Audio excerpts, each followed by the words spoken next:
In this video, I'm going to show you exactly how I priced an RFQ government contract. We are going to go step by step so that you can bid competitively and not underprice your company. We're going to talk about three things today. Number one is where I found this bid opportunity. Number two is the pricing strategy that I use.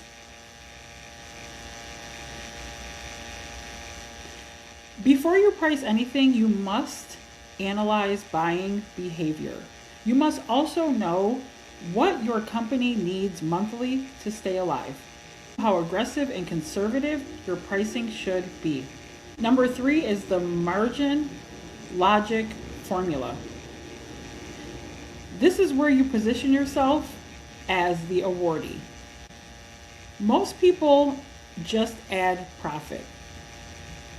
Professionals price for risk. And I know a lot about risk mitigation, being in logistics for 7+ years, and 2 of those years in government contracting, awarded over $300,000 in government contracts. So let's get into it. I found this bidding opportunity on Bonfire, also known as EUNA, E-U-N-A.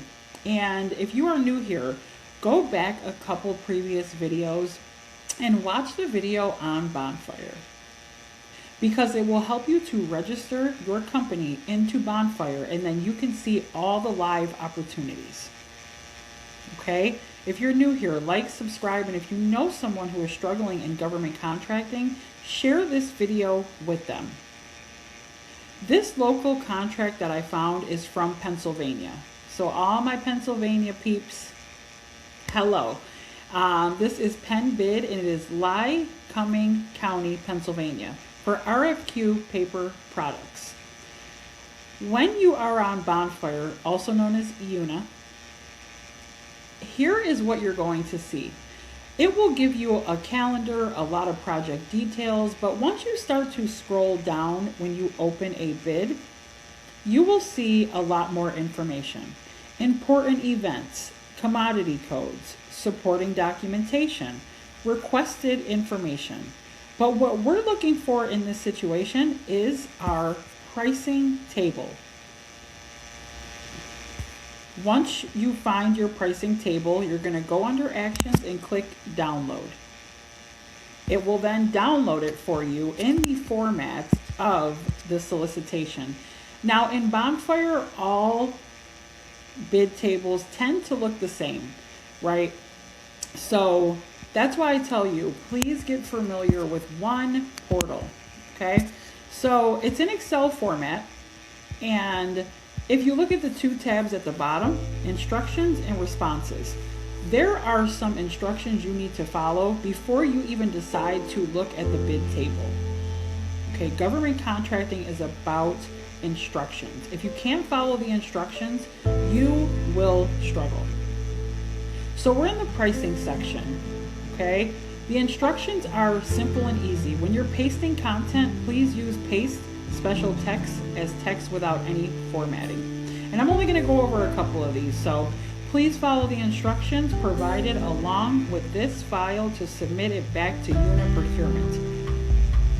If you cannot follow these simple terms, you will struggle. So make sure you have a notebook and a pen ready.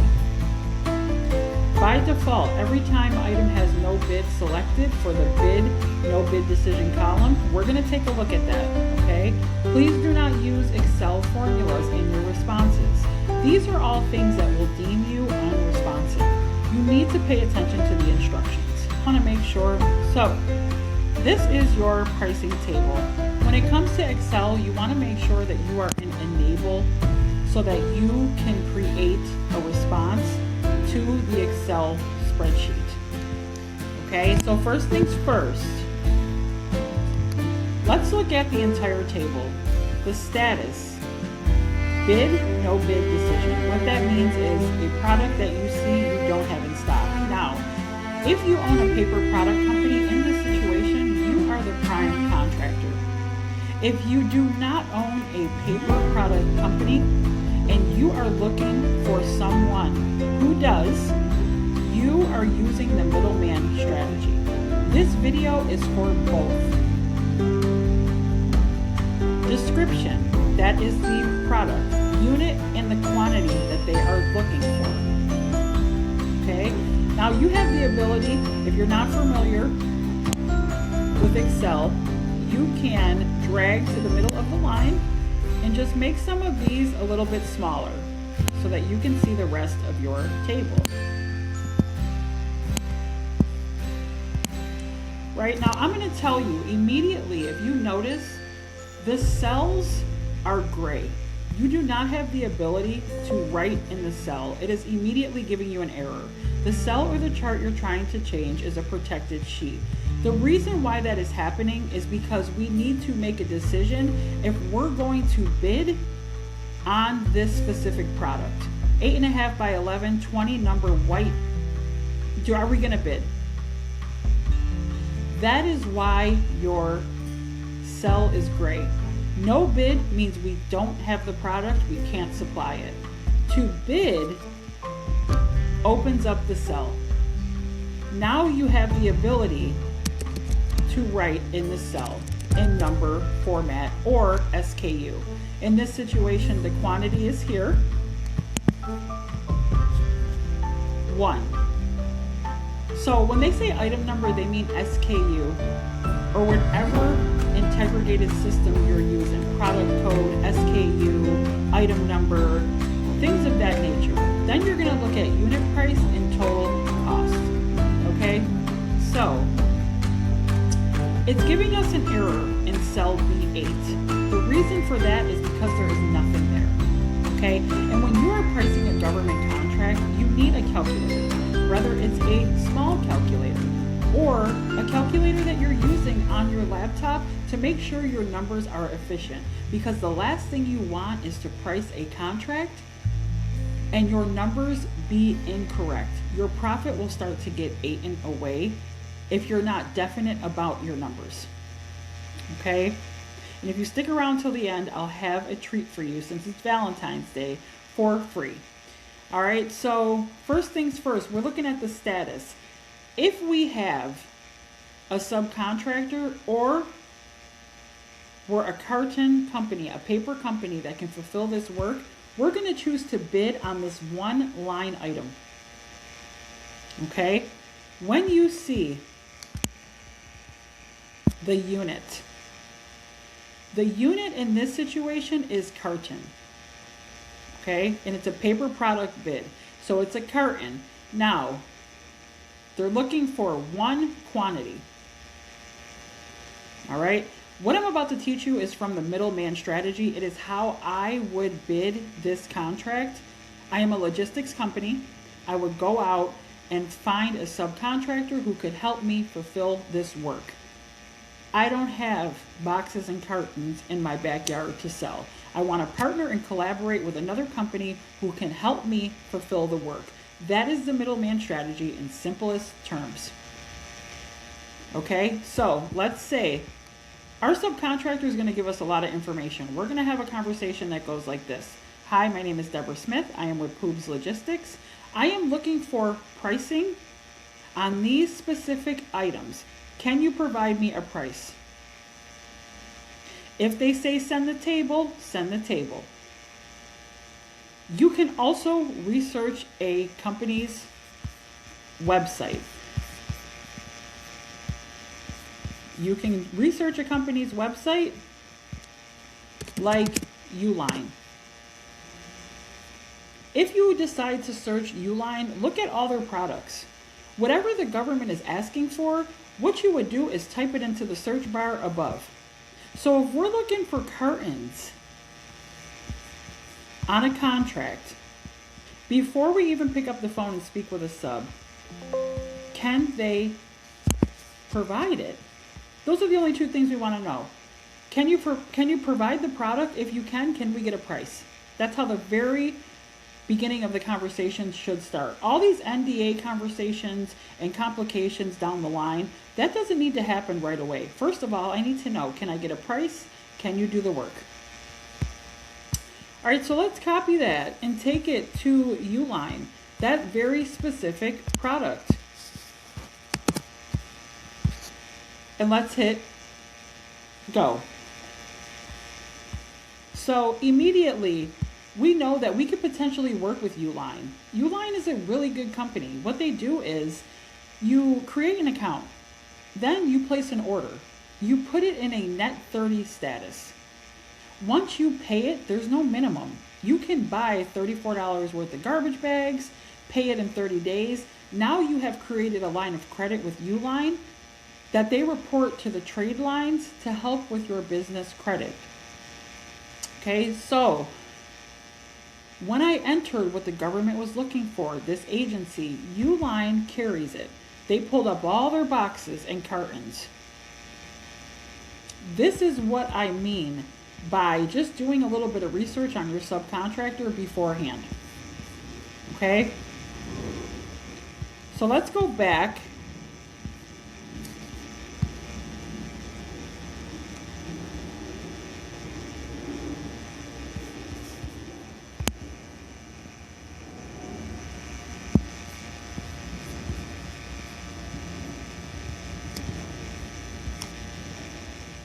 So now that we looked on Uline, let's just say we pulled up a number, for example, SKU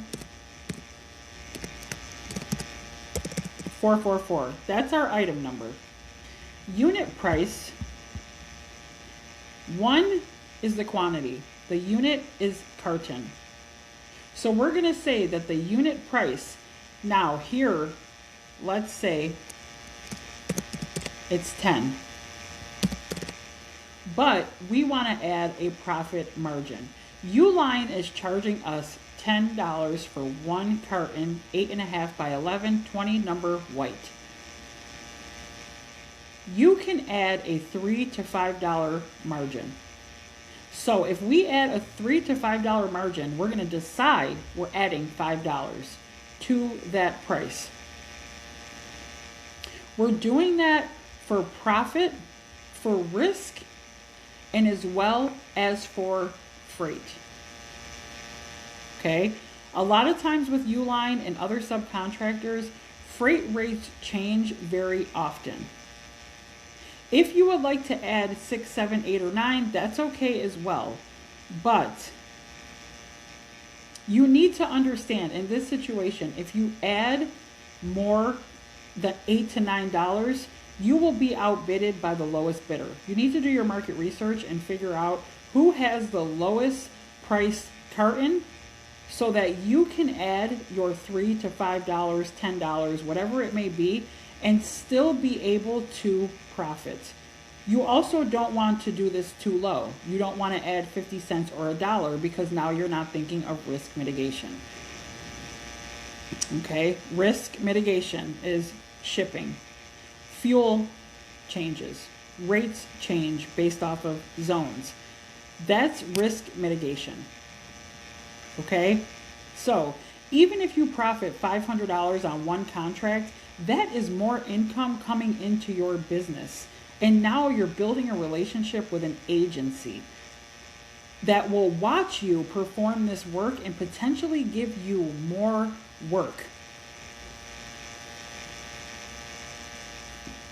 So in this situation, if you price it $10 and then you add, so we're going to keep the unit price, but we're going to put the total cost.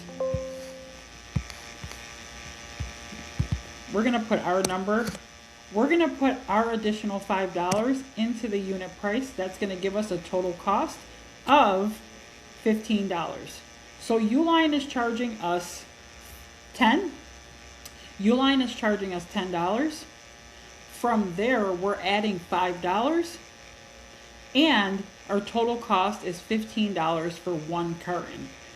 Now, this would be a rapidly successful profit if there was more than one quantity.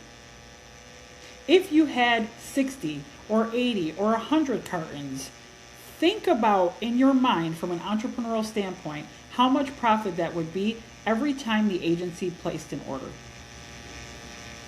Okay? One thing that is very crucial for me to tell you, you must know what it takes for your company to operate monthly or quarterly.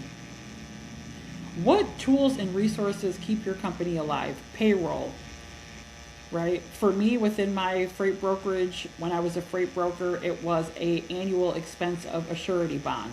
But besides that, I had load boards, right? And even now I have tools that I use to train and consult, right? Like resources to be able to put courses together, you know, pay for calendar subscriptions, my office time, things that keep your company alive and thriving. It could be as simple as something like Canva that I use for my thumbnails. Okay, you have to know what keeps your business alive. Is it your insurance? Those numbers are very important and you cannot skip over them. If you skip over the process of what your company needs to thrive, you will struggle to bid a government contract because you don't know what it takes to keep you alive and thriving. All right, so now let's say we're not going to bid on number 22. We actually found out that Uline doesn't have it in stock, so we're going to move on, right? That is okay. That is why you have the option to bid no bid. Okay, so let's move down to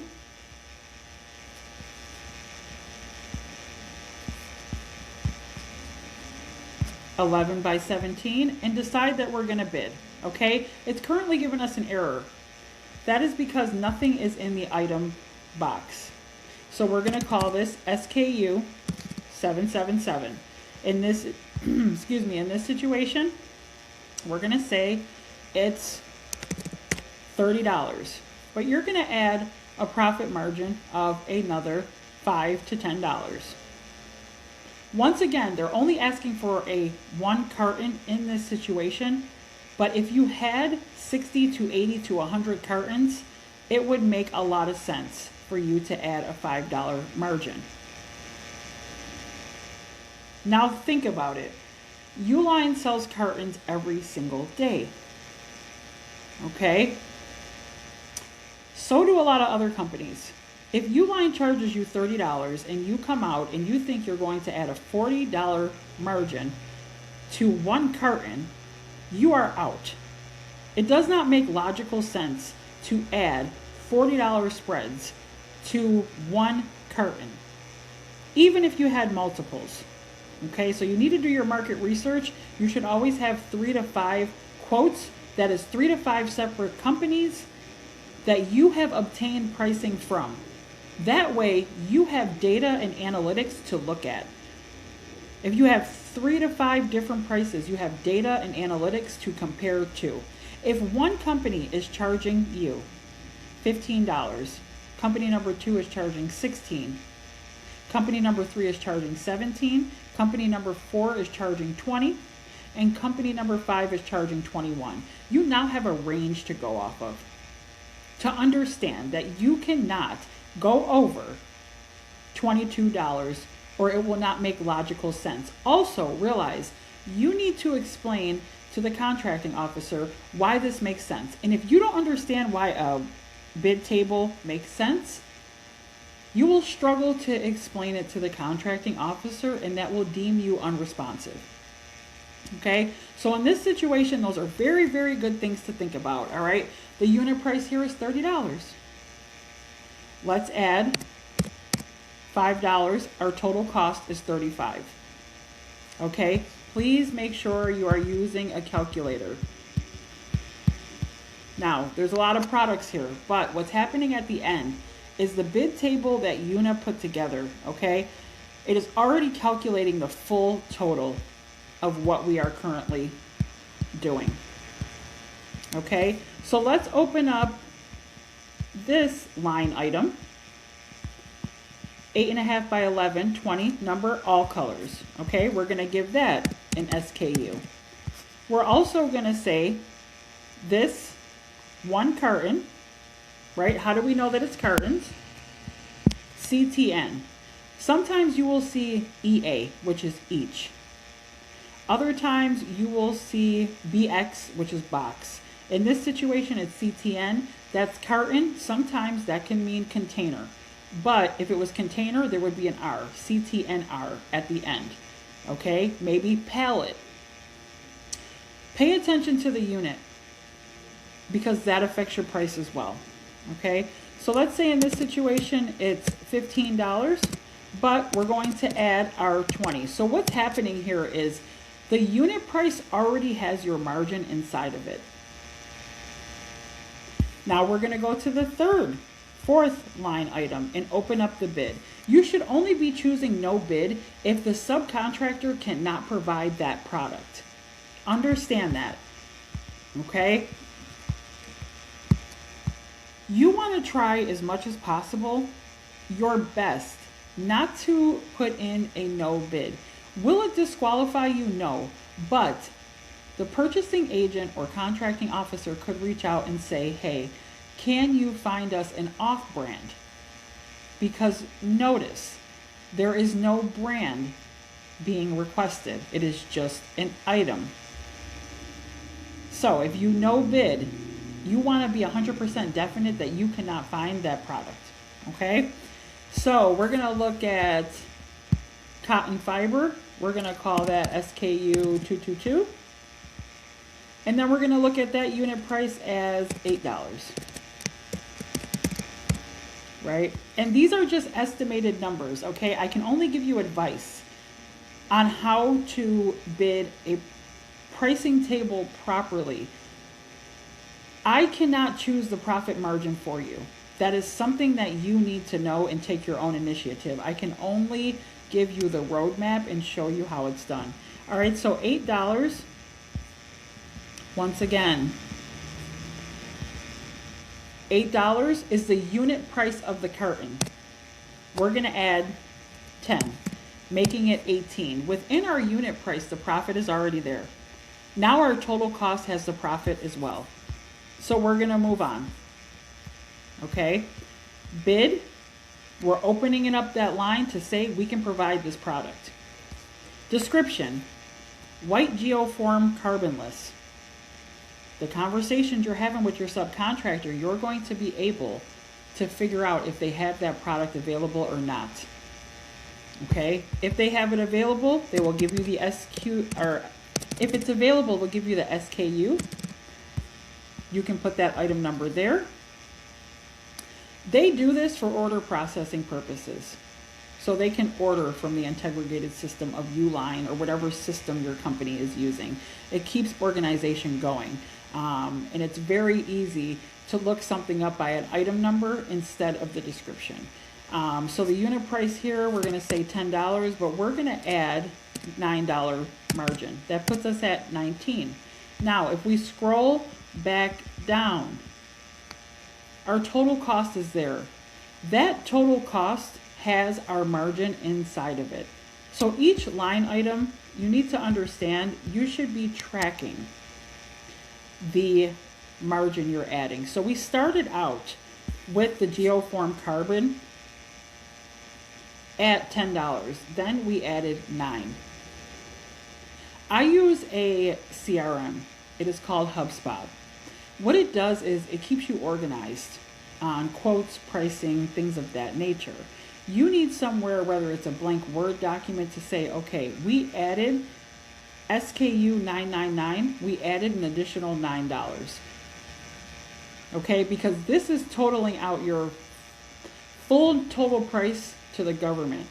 You need to look at the angle of what your profit margin is.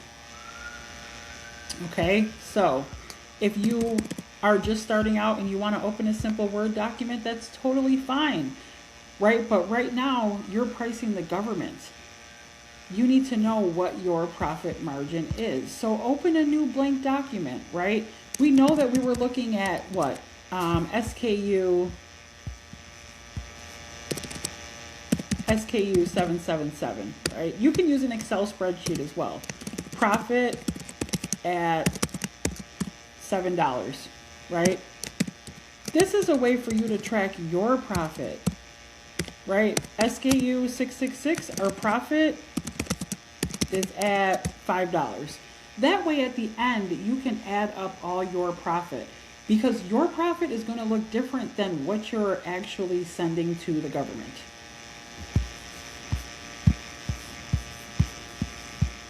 All right, now we're going to bid on another line item. We're going to open the bid. Okay, this is item number SKU 666. All right, this one's a little bit more. It's actually $40. So we're going to add 12, which brings us to $52. Then we have a $12 margin inside. Open up whatever tool you use, okay? I recommend HubSpot, Excel spreadsheet, or a Word document. Whatever is easier for you, honey. That's your business, okay? So we added $12. So now we know the difference between what we're pricing the government and what we're taking home, okay? What is going into our pockets, right? So you can look at it in dollars, you can look at it in percentages. Whatever works for you. If the contract is bigger, over 100,000, I start looking at percentages. If it's under 20,000, I start to look at dollars. That's just me. Okay, so if we're not going to bid here, we're going to keep it moving. Let's say that we can't find the red 500 pack. It's okay, move on, right? We can't find the brightness, but you need to be 100% definite that you cannot find it. Okay? So we can get with Uline and find the carbon list. So we're going to put our SKU, and Uline is going to have all the information when it comes to the item number, or you can find it online. SKU 888. Let's say it's $5, but we want to add an additional 5. That puts us at 10. Okay, these numbers and prices are just an example, all right? And I have a template that I'm going to share with you that is very helpful to keep you on track for market research, to look at the market analysis, because what you can do here is look at the incumbent. The incumbent is the person who is the previous awarded contractor. A lot of government contracts are free information publicly. You can figure out what a company bidded previously in 2025 on this contract if it exists. You can go to the county's Commonwealth website. You can request it through the contracting officer or a FOIL agreement, Freedom of Information Law. There's multiple different ways to figure out the pricing of what this was priced at previously. Okay, now keep in mind, 2025 prices do not look like 2026, but you will have an easy way to understand if your prices make sense based off of the person who won before you. That is the smartest way to do it, okay? So if we keep going here, let's do one more. And once again, we're going to what? If we can find the product, are we going to bid or no bid? We're going to bid, okay, because the product is available. So we know it's 1 carton, right? We need an item number. Uline gives us this item number, all right? We figure out that it's $20, but then we also figure out, for example, we want to add $10. That gives us $30 unit price. Your unit price needs to have your profit in it. That is the only way that this will make sense. Okay, once again, let's scroll to the bottom. You see that we're already at $199. Okay, within this contract, if you brought in an additional $500 to $800 into your business by winning a small government contract, that opens so many doors for you. You are now providing the local government with paper cartons, and you subcontracted the work. Okay? If you start to do that 5 and 6 times a month, now this contract is not a big ask. This contract is small, okay? And I did that for a reason, because I want you to understand this is much easier than it looks. But there's a couple things you have to know about your company before you try to come out here and do this, right? But it is much easier than it looks. So you have about $600 in profit coming in. That's in 1 month. Like, what could you do with that in 1 month? $600 profit within your company, just for putting a simple RFQ together. There are other documents that go with this proposal, but in this video, this is how you price a government contract. I'm going to share a template with you that I have that makes things so much easier to price a product contract. It will be in the description below. If you made $600 in profit in 1 month off of one contract, they're not asking much from you. They're looking for about 40 separate cartons, and they're only looking for one of each. It's an RFQ, which means request for quote. They're just looking for a price. That's it. So if you were to win $600 in profit a month, but you were to do that 5 times, you just made $3,000 additional income coming into your business. No one's saying chase the golden egg. That is not my thought process. My strategy that I teach is local, state, and that is it. The local and state municipalities are spending just as much money as the federal government. If you want to go for the big golden egg, absolutely be my guest. I am so rooting for you. But if you want to come down to a local and state level and really help your community and your county, they are spending just as much money locally. $3,000 additional income into your business. $3,000. Now imagine if you were the prime and you were the one that was actually providing these boxes. Your profit would be much different. You wouldn't have to really add a margin. You would, but you wouldn't have to deal with anyone else. You're the prime contractor. You can provide the boxes. Each way is phenomenal. It doesn't matter. The entire point is the federal government has a pocket full of money. You do not need to persuade them into giving you the money. What you need to do is follow directions. If you can follow simple directions within these RFQs, RFPs, IFBs, you will be successful. Okay? It is a test you cannot fail. Now you're bringing in $3,000 per month off of 5 contract wins. You're building your reputation. Agencies are starting to tell other agencies about you.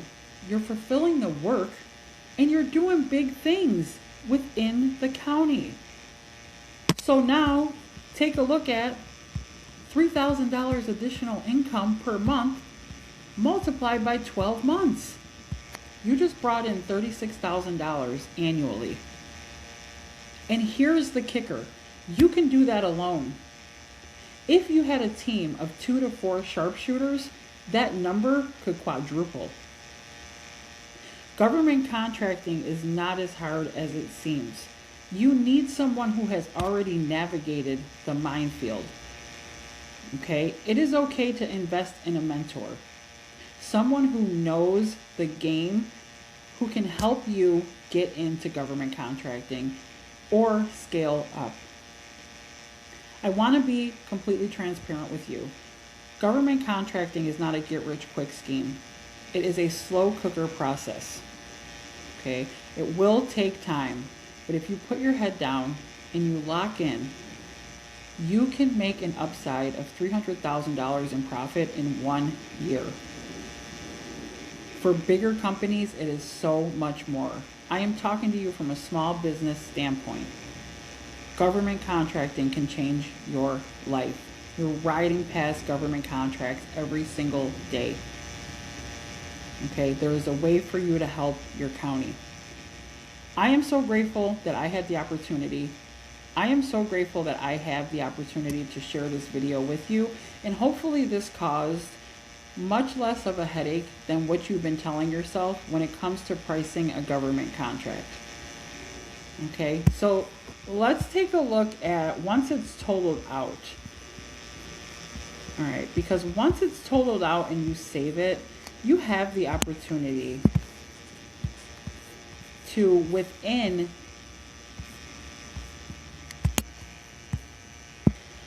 So after you do all of that and you put your pricing table together, you now have the opportunity to go under submission. Once you click submission, here is where all your work is going to go.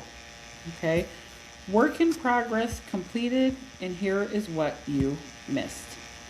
Okay, so work in progress completed. Okay, it's going to tell you all your completed bids here, but you have the opportunity to submit within the portal. You're going to come back to the main page, save your Excel spreadsheet where you just added all your total numbers together. You're going to scroll down to the bottom and you're going to look at your Excel spreadsheet about 2 to 4 times. That is just the best practice, is to look over and over again to make sure that things are correct. Okay? Another thing too that Una does that I like is they show you what companies have already looked at the documents and are interested in the bid. Then you can collaborate with these companies, or you can decide to say, okay, we're not going to work with them because we know that they're already interested in the contract. Okay, at the bottom of the page, you get to prepare your submission. Once you save all your documents that are signed, filled out, you can prepare your submission in the Una profile. Okay, once again, go back and watch that video right here so that you can understand how to register in Bonfire. All right, you'll get all your information will already be there, the project number, the reference number, the official time and closing time. Now, if you're applying in Una, also known as Bonfire, make sure your time frames are correct. If you're from the East Coast, choose that option. If you're from the West Coast, choose that time frame, because what's going to happen is deadlines matter. If you have Una set to East Coast and you are from the West Coast, you are now 3 hours difference, and that could affect a proposal. I don't ever want you to put a proposal together to turn around and miss the deadline. That is a huge no-no. Okay, so make sure that the time frame is correct. All right, so this is what you need. Provide submission information. All right, you need to enter the submitting first and last name, the title, email and phone. You need to upload all the documents. Now, Una is very good at organization. So whatever documents you signed, they need to get uploaded here. If you would like, you have an optional choice to upload additional documents. That can be a capability statement. That can be a W-9, whatever you like, right? So bidder shall acknowledge, right? You're going to have to sign. Then the pricing table we looked at that we saved, you need to upload that file as well. Click that you understand, submit, and finalize your submission. You have just hit submit on a government contract. Congratulations. Whatever you are thinking that is good, think bigger. If you are looking to win a local contract and you are just super confused and lost, in the description below, I will share how I won a local contract. We will talk about subcontractor issues. We will talk about how to price properly, how to hit submit and price the federal government properly. Okay? How to get your 3 to 5 quotes. And overall, just how to win a local government contract has never been easier. On screen, I have the contract, my very first contract that I won with Erie County. I show you exactly what I did to win it, even the conversations that I had with subcontractors and contracting officers. Whatever you are thinking that is good, please think bigger. Bye for now.